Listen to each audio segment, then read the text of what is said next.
হাল্লাকা সিররুন ইনদাল্লাহ বাইনাকা আনতা ওয়া বাইনাল্লাহ, এমন কোন গোপন জিনিস তোমার আর তোমার রবের মাঝে আছে যেটা তোমার রব ছাড়া কেউ জানে না?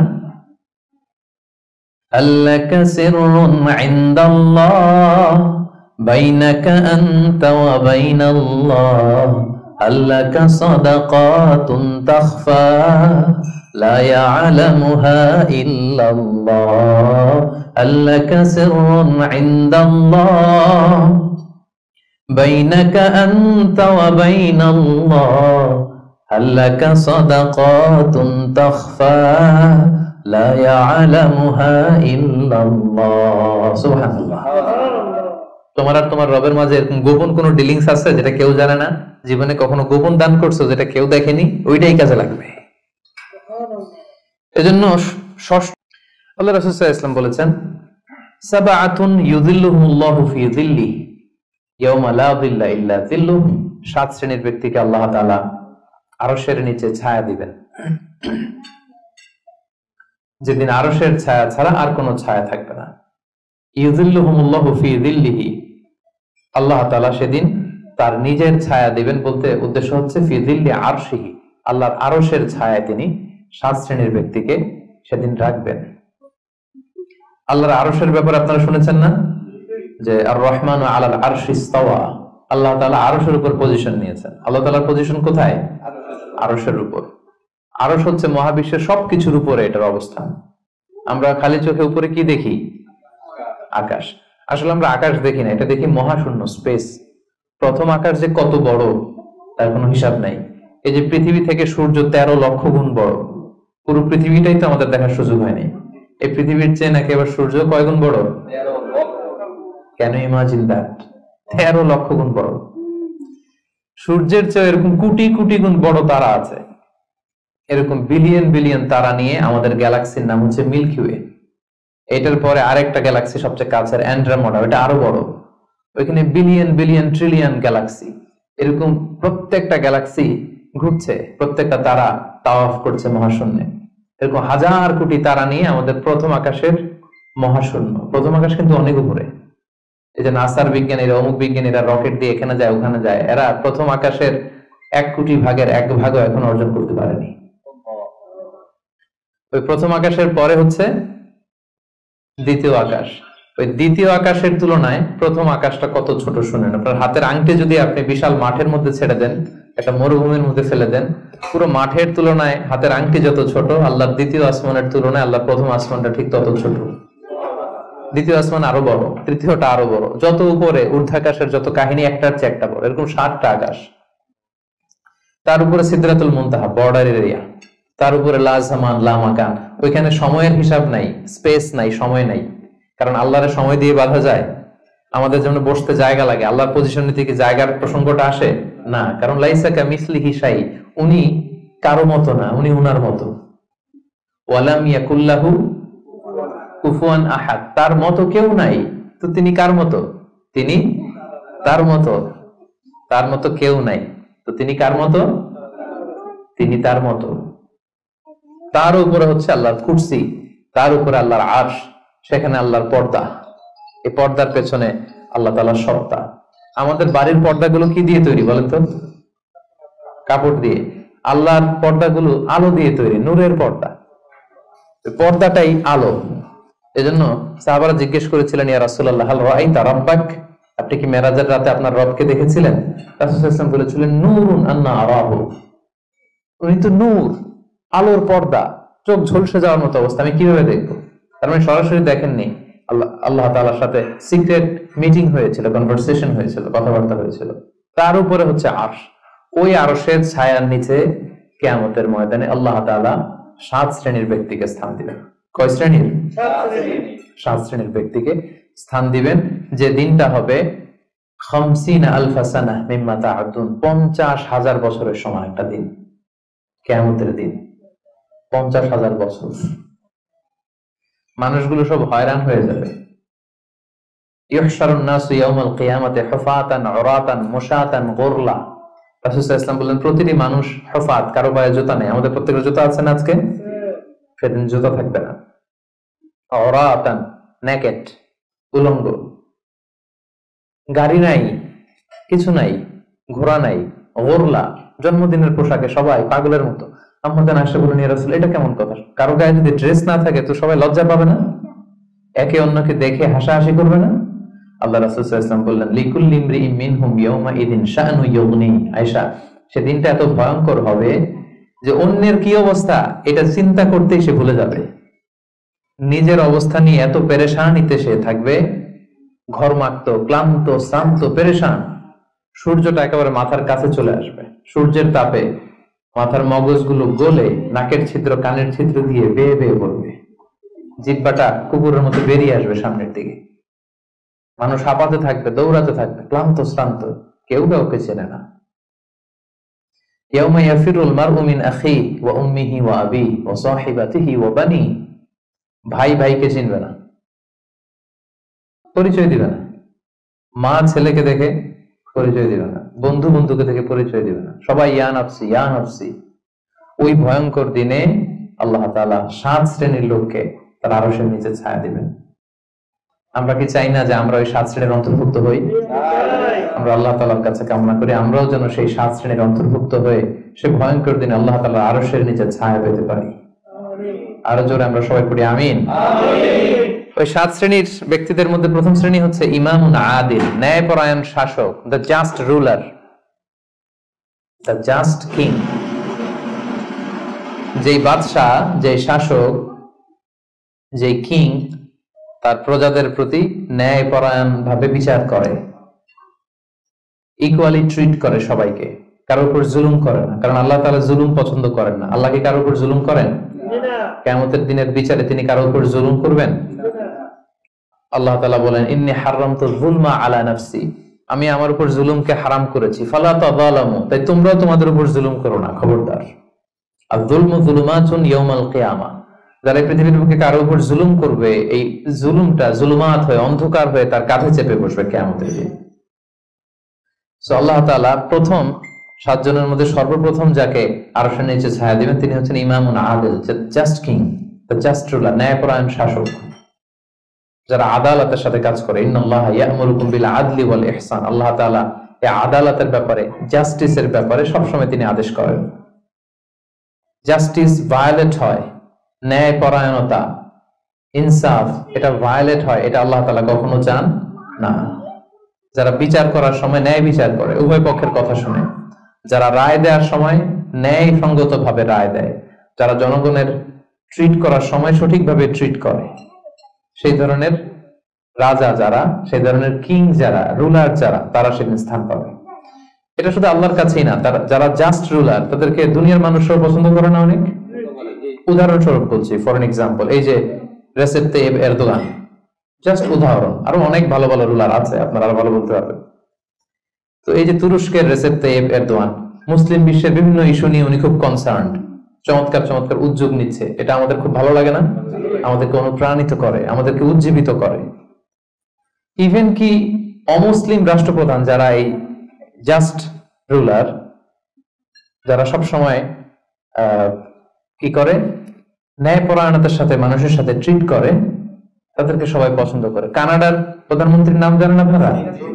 এই যে জাস্টিন ট্রুডো, সে অমুসলিম, তাই না? খ্রিস্টিয়ান খুব সম্ভবত, তারপরেও তাকে সবাই খুব পছন্দ করে। কেন? He is a just ruler, তাই না? জনগণের প্রতি সে ন্যায়পরায়ণ, একজন ন্যায়পরায়ণ রাষ্ট্রনায়ক সে। সো ইমামুন আদিল, প্রথম শ্রেণী হচ্ছে এমন শাসক যে হচ্ছে ন্যায়পরায়ণ, যার কাছে কেউ বিচার চাইলে সে মাজলুম হয় না, তার জনগণের প্রতি যে দায় দায়িত্ব এটা সে সঠিকভাবে পালন করে। বিচার করার সময়, রায় দেওয়ার সময় সে উল্টাপাল্টা রায় দেয় না, আদালতের সাথে সবাইকে এক চোখে দেখে। এই ব্যক্তিকে সেদিন আল্লাহ তাআলা আরশের নিচে ছায়া দিবে। এই পয়েন্টটা সবার কাছে ক্লিয়ার না? আচ্ছা, ইমামুন আদিল। 2 নাম্বার হচ্ছে ওয়াশাবুন নাশাআ ফি ইবাদাতিল্লাহ, এমন যুবক যে যুবক তার যৌবনটাকে আল্লাহর ইবাদতে কাটিয়েছে। এখানে এই যে আপনারা যারা বসে আছেন বেশিরভাগই হচ্ছেন যুবক, বেশিরভাগই সবাই তো যুবক। আমি তো বয়স্ক তেমন কাউকে দেখতে পাচ্ছি না, 2 একজন ছাড়া। 2 একজন তাও খুব বয়স্ক না, আমাদের কাছাকাছি বা কিছু বড় হবে, ঠিক কিনা? সাধারণত যুবক ধরা হয় কোন বয়স থেকে কোন বয়সে? লেটস সে 20 থেকে 40, তাই না? 20 থেকে 40, এই 20 বছরের সময়টা হচ্ছে একেবারে জীবনের সবচাইতে মাহেন্দ্র ক্ষণ। এত শক্তি, সম্ভাবনা, টকবগে যুবকদের মধ্যে আল্লাহ অনেক প্রাণ শক্তি দিয়েছে। এরা বিপ্লব ঘটায় ফেলতে পারে, এরা সময়ের গতি স্রোতকে পাল্টে দেয়, সাগরের স্রোতকে উল্টে দেয়, এরা বিপ্লব করে ফেলে, ইতিহাস রচনা করে, ঠিক কিনা? এই যুবক তার যৌবনের মোক্ষম সময়টা অন্যায় করে কাটায় না, আজে বাজে কাজ করে কাটায় না, জুলুম করে কাটায় না, দুর্নীতি করে কাটায় না, টেন্ডারবাজি, চাঁদাবাজি, মিথ্যা, খারাপ কাজ, কোন এই ধরনের কাজের সাথে নিজেকে জড়িত রাখে না, বরং নাশা ফি ইবাদাতিল্লাহ, আল্লাহর ইবাদতে সে তার জীবনটাকে কাটায়। এজন্য যৌবনের এই সময়টা প্রিয় ভাইরা অনেক দামি, এটা বেশি দিন থাকবে না। রং ধরা যৌবন জং ধরে নাই, শেষ। এই দেখতে দেখতে ছোট্ট কিশোর হয়ে পৃথিবীতে এসেছিলেন, শিশু ছিলেন, কিশোর, তারপর এখন যুবক, কিছুদিন পরে বিয়ে করে থাকলে দেখবেন যে আল্লাহ ঘরে মেহমান পাঠিয়ে দিলে বাবা হয়ে গেছেন। কিছুদিন পরে মেয়েটারে বিয়ে দিলে এরপর কি হয়ে যাবেন? শ্বশুর হয়ে যাবেন, এরপরে নানা হয়ে যাবেন, দাদা হয়ে যাবেন। এই তো জীবন, this is the circle of life. রং ধরা যৌবন জং ধরে শেষ, এটা থাকে না খুব বেশি দিন।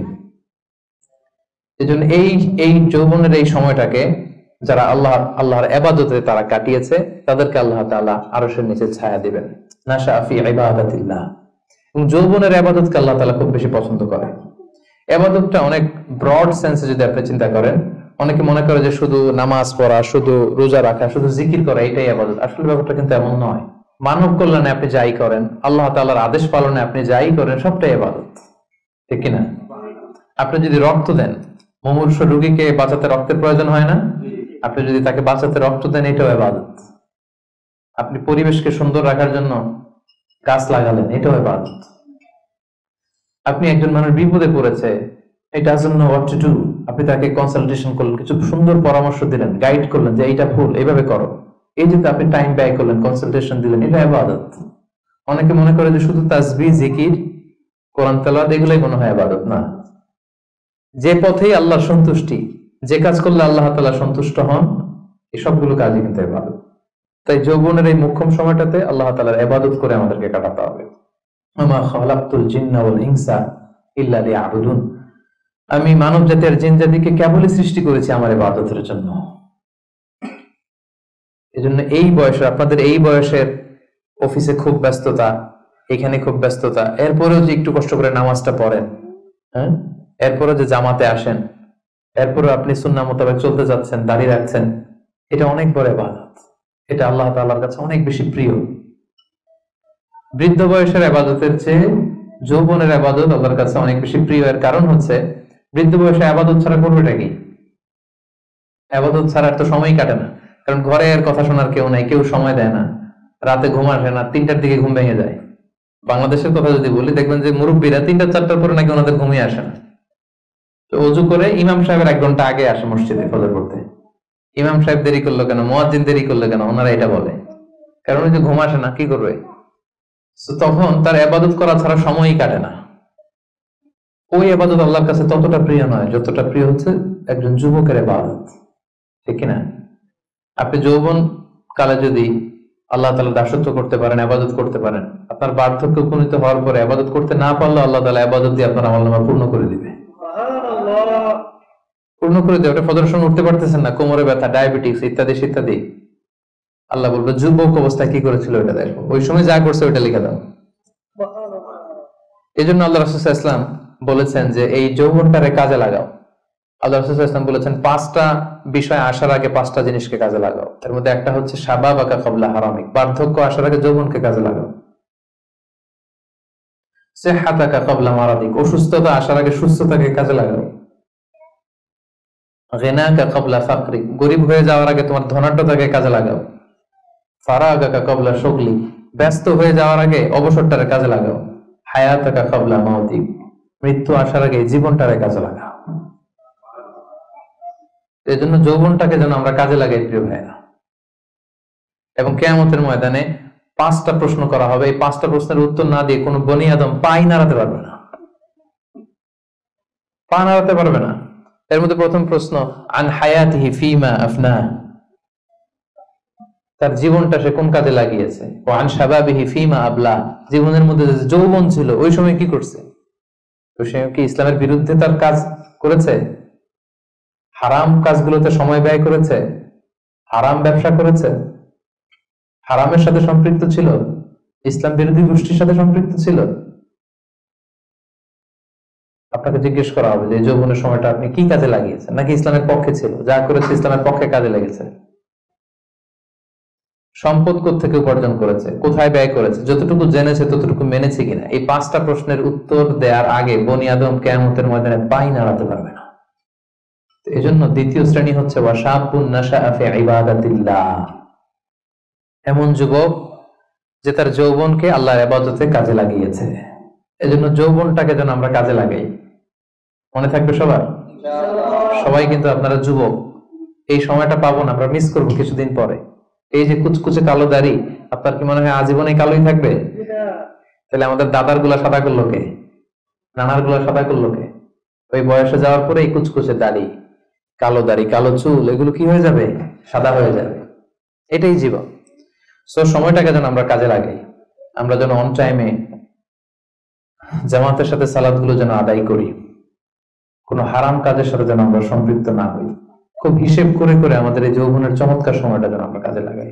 মনে থাকবে তো ইনশাআল্লাহ?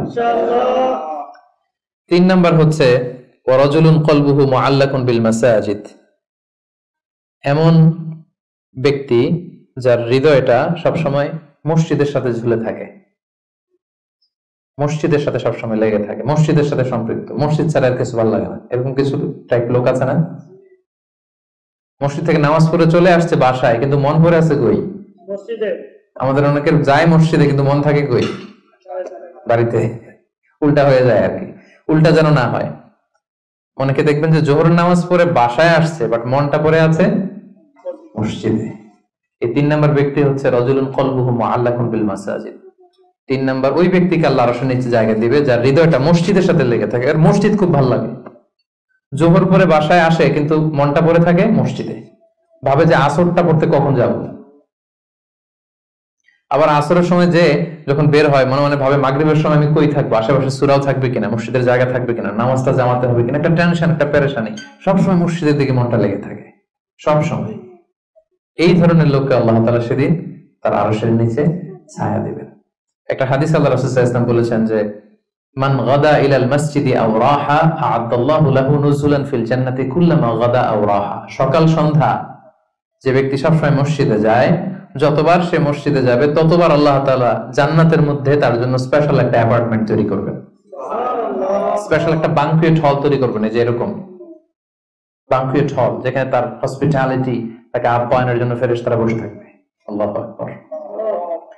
এজন্য মসজিদের সাথে যেন আমরা আমাদের সম্পর্কটাকে গড়ে তুলি। যদি এই কোভিড এর কারণে মসজিদে যাওয়ার সুযোগ খুব একটা আমাদের হচ্ছে না, আমি জানি না আপনাদের এলাকাগুলোতে কি অবস্থা, যেতে পারেন না। আমি নিজেও অনেকদিন মসজিদে নামাজ পড়তে পারছি না। মাঝে মাঝে আমাদের ইউনিভার্সিটিতে যেতাম জুমার সালাতে, এখন সেটাও যাওয়া যায় না, সুযোগ নাই। একটা সময় ছিল অনেকে যায় নাই, এখন মসজিদের দরজাগুলো বন্ধ। আমার মহতারাম মরহুম নানা শ্বশুর গোলাম সরোয়ার সাইদি ইন্তেকাল করেছেন, আপনারা জানেন। উনি চমৎকার একটা আলোচনা করেছিলেন। উনি বলছিলেন যে হে যুবক, তুমি কি এখনো মসজিদে যাবে না? তুমি কি দেখছো না গোটা বিশ্বের মসজিদগুলোতে তালা ঝুলছে? কখন তোমার হুঁশ ফিরবে? আর কবে তুমি নামাজি হবে? এখন তো তুমি চাইলেও যেতে পারবে না, এখন তো চাইলেও যেতে পারছি না, ঠিক কিনা? একটা সময় যাই নাই, অনেকেই যায় নাই, এখন মন চাচ্ছে মসজিদে যে নামাজ পড়বো, তারপরও যাওয়ার সুযোগ নাই। এই যে মালয়েশিয়াতে প্রায় 1 বছর ধরে আমরা মসজিদে রেগুলারলি যেতে পারছি না। কিছুদিন অবস্থা ভালো হলে খুলে দেয়, তারপরে আবার লকডাউন, আবার এমসিও, মুভমেন্ট কন্ট্রোল অ্যাক্ট। তো চাইলেও কিন্তু আমরা যেতে পারবো না। এবং এই পরিস্থিতি থেকে আসলে উত্তরণ হবে কিনা আমাদের কোনো গ্যারান্টি আছে? নতুন আরেকটা করোনা ভাইরাসের ধরন পাওয়া গিয়েছে ইউকেতে, লকডাউন, সব ইন্টারন্যাশনাল ফ্লাইট ক্যান্সেল। ওইটা নাকি এই কোভিড এর 10 গুণ বেশি শক্তিশালী। এটা যদি 4 দিক থেকে হামলা করে, অ্যাটাক করে, আমরা যাবো কোথায়? একটা সময় মসজিদে আমরা যাই নাই, এখন চাইলেও যেতে পারছি না।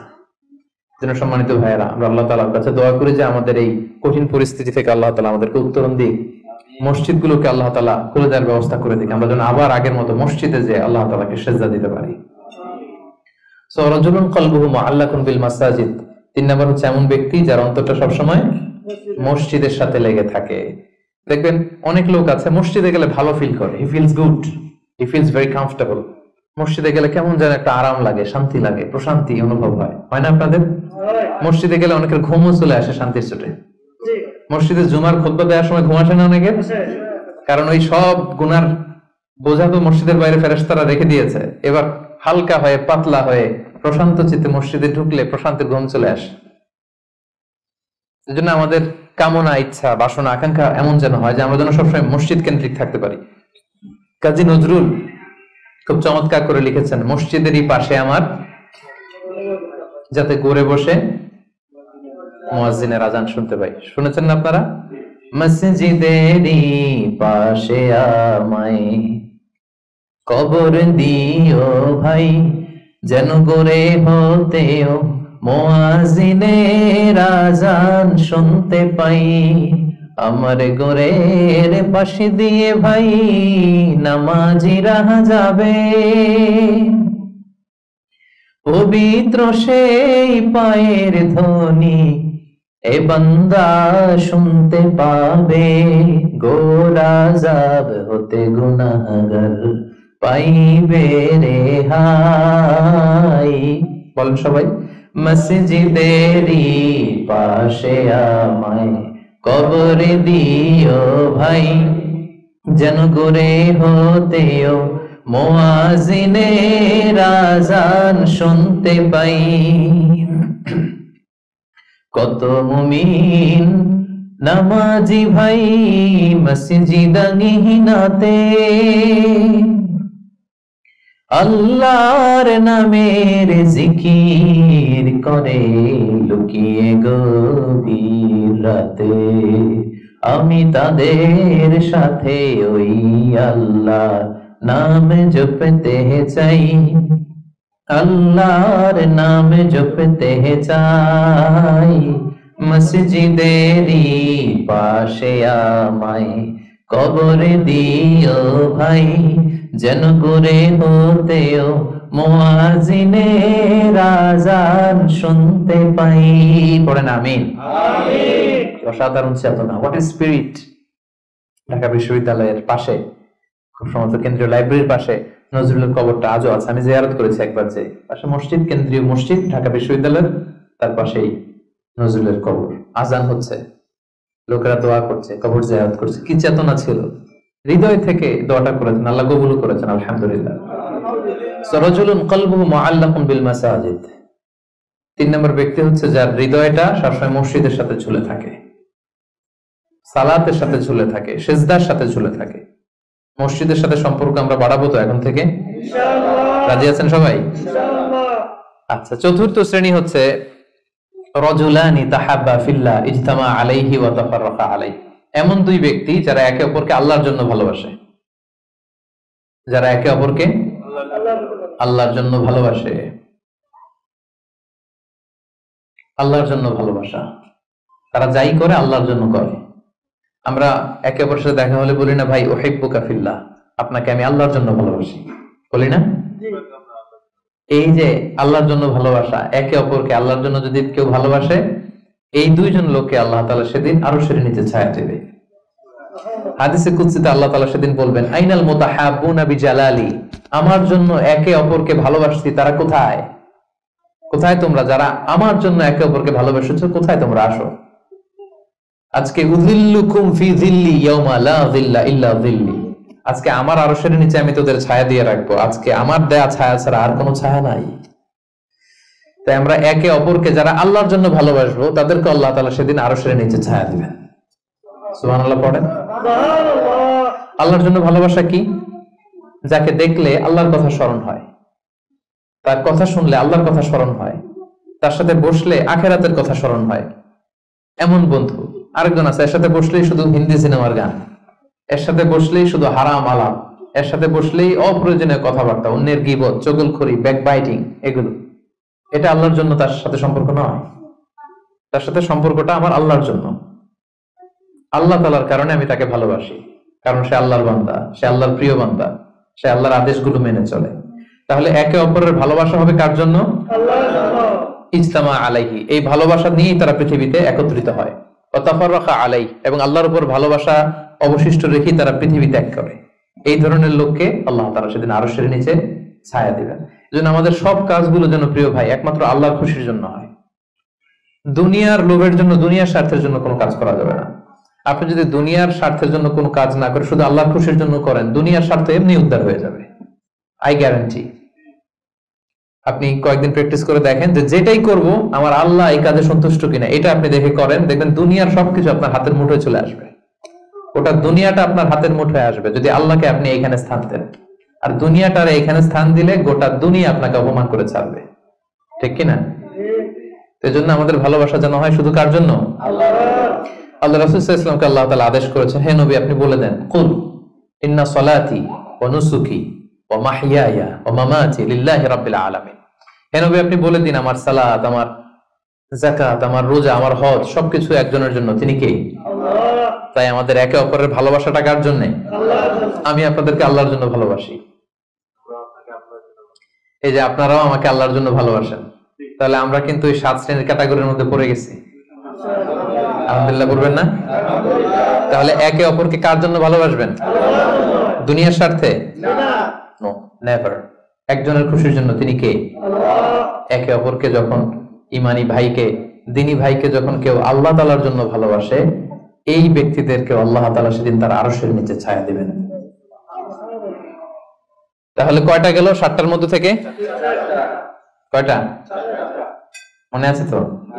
আর কয়েক মিনিট বলি না? আচ্ছা, 5 নাম্বার হচ্ছে ওয়ারাজুলুন দাআতহু ইমরাআতুন যাতু মানসিবিন ওয়া জামাল।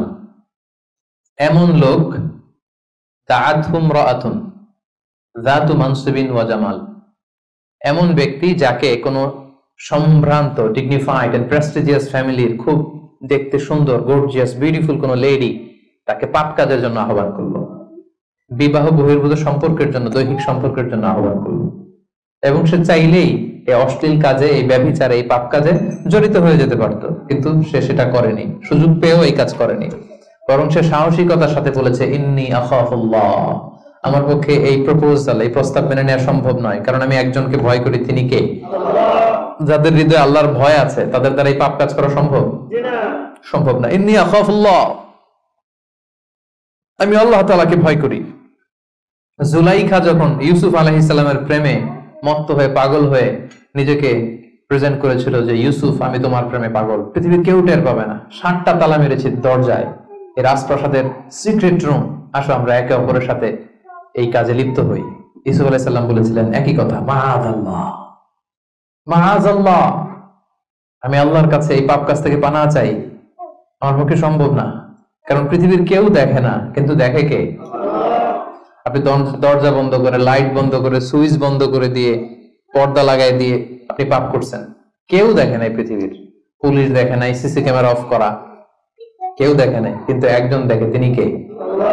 সবার চোখকে ফাঁকি দেয়া যায়, কিন্তু আল্লাহর চোখ ফাঁকি দেয়া যাবে না।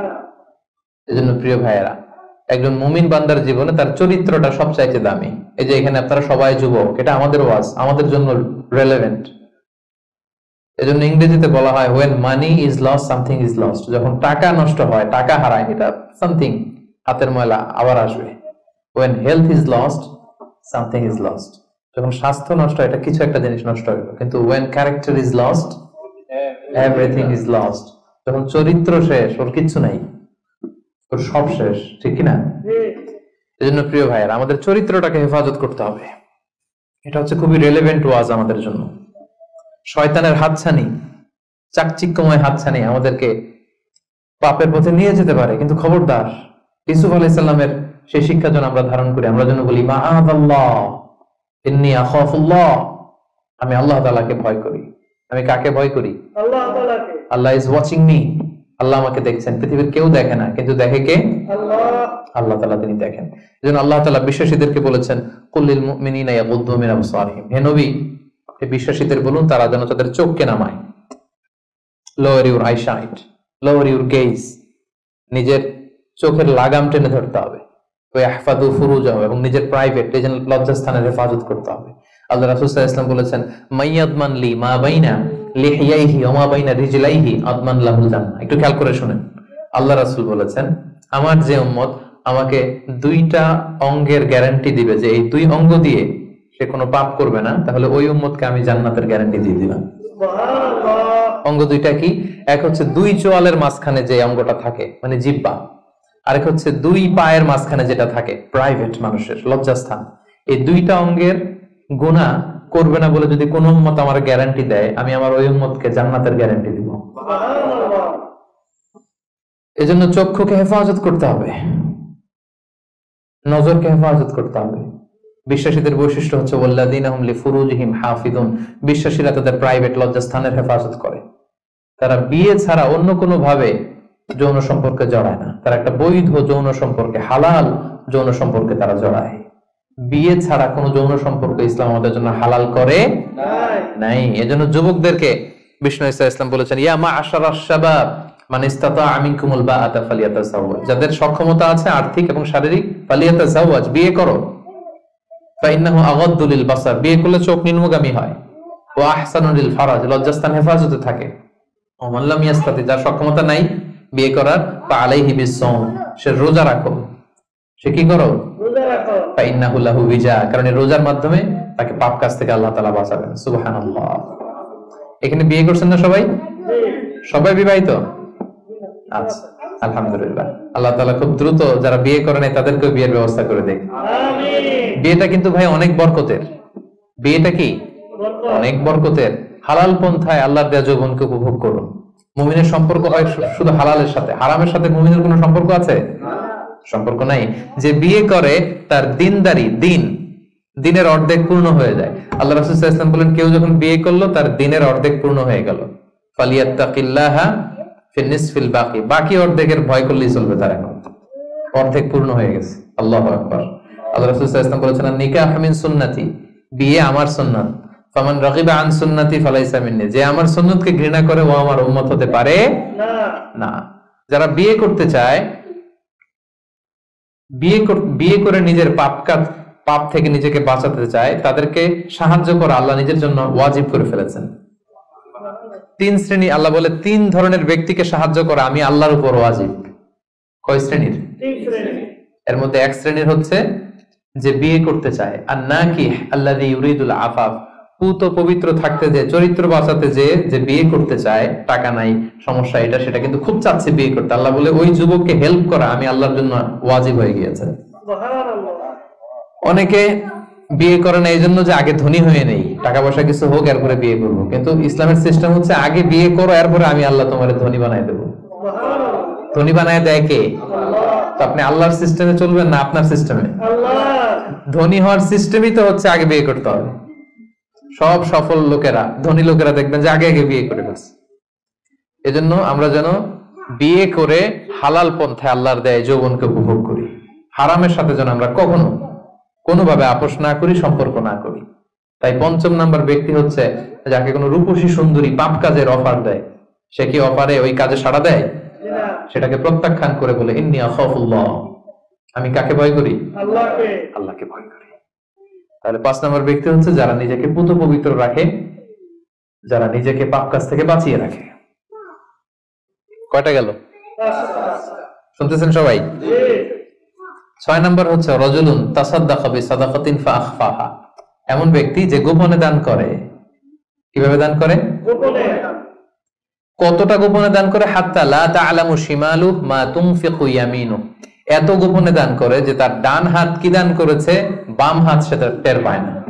সুবহানাল্লাহ। এই হাত দিলে কি এই হাত সাথে থাকবে না?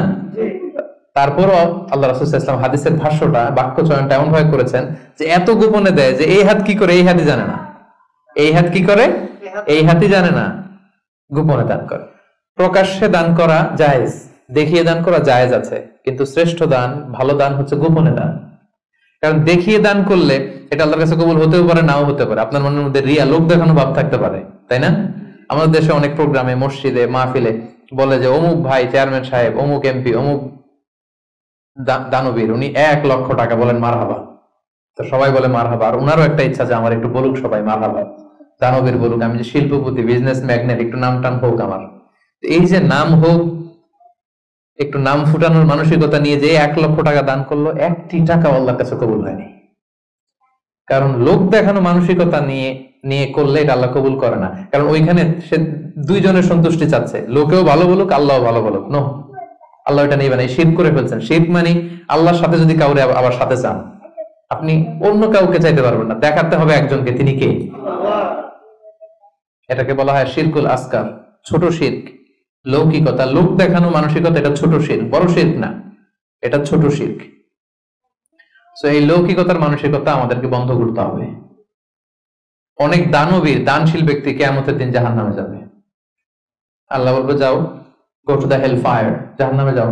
সে বলবে আল্লাহ আমি তো কোটি কোটি টাকা দিয়েছি, ইয়াতিমখানা করলাম, মসজিদ করলাম, এটা করলাম, চ্যারিটি ফাউন্ডেশন করলাম, এত দান সাদকা করার পরে আমি জাহান্নামে যাব? আল্লাহ বলবেন সেটা তুমি করেছো, মানুষ তোমাকে হাতেন তাই বলবে, দানবীর বলবে, তোমাকে বিজনেস ম্যাগনেট বলবে, নাম ফুটানোর জন্য বলছো। তো নাম তো দুনিয়াতে হয়েছে, যেটা চাইছিলে ওটা তো পাইছো, আমার কাছে কি? আমার কাছে তোমার জন্য কিছু নাই, যাও জাহান্নামে যাও।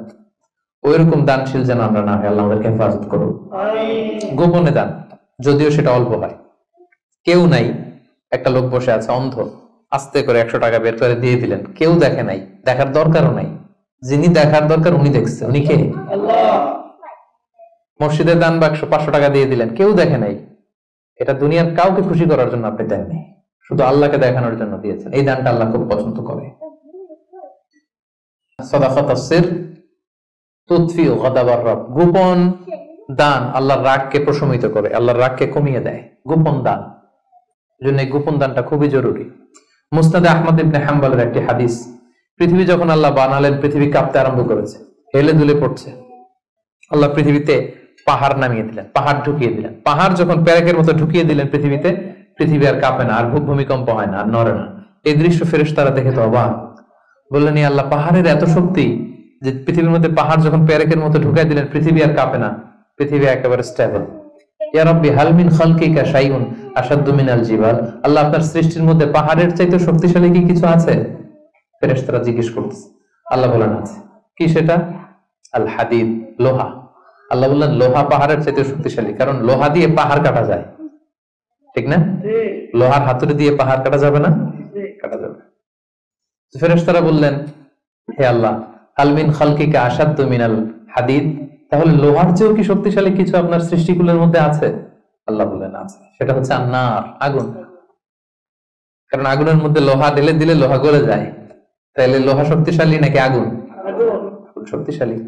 ফেরেশতারা আবার আশ্চর্য হয়ে বলল ইয়া রাব্বি হাল মিন খালকিকা শাইউন আশাদ্দু মিনান নার, আল্লাহ আগুনের চাইতে শক্তিশালী কিছু আছে? আছে। আল মা, পানি। আল্লাহ বললেন পানি আরো শক্তিশালী, কারণ আগুন দাউ দাউ করে জ্বলে, ওখানে পানি দিলে কি হয়? আগুন থপ করে নিভে যায়। ফেরেশতারা আবার অবাক হচ্ছে, বললেন ইয়া রাব্বি হাল মিন খালকিকা শাইউন আশাদ্দু আলাল মা, পানির চাইতে শক্তিশালী কি কিছু আছে আপনার সৃষ্টির মধ্যে? আল্লাহ বললেন আছে। আর রিহ, বাতাস, কারণ বাতাসের ধাক্কায় পানি একদিক থেকে আরেক জায়গায় যায়। জলের মধ্যে যখন বাতাসের উচ্ছ্বাস হয়, জলোচ্ছ্বাস তৈরি হয়, তাহলে বাতাস আরো শক্তিশালী।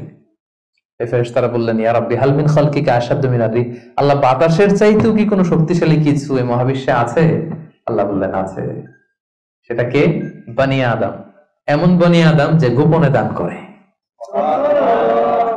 এমন বনি আদম যে সিক্রেটলি চ্যারিটি করে, মানুষকে দেখাতে যায়, আস্তে করে 2 টাকা, আস্তে করে 10 টাকা, আস্তে করে 50 টাকা, আস্তে করে 1 লক্ষ টাকার চেক পাঠায় দিল একটা এতিমখানায়, কেউ দেখে নাই, দেখাইতেও চায় না উনি।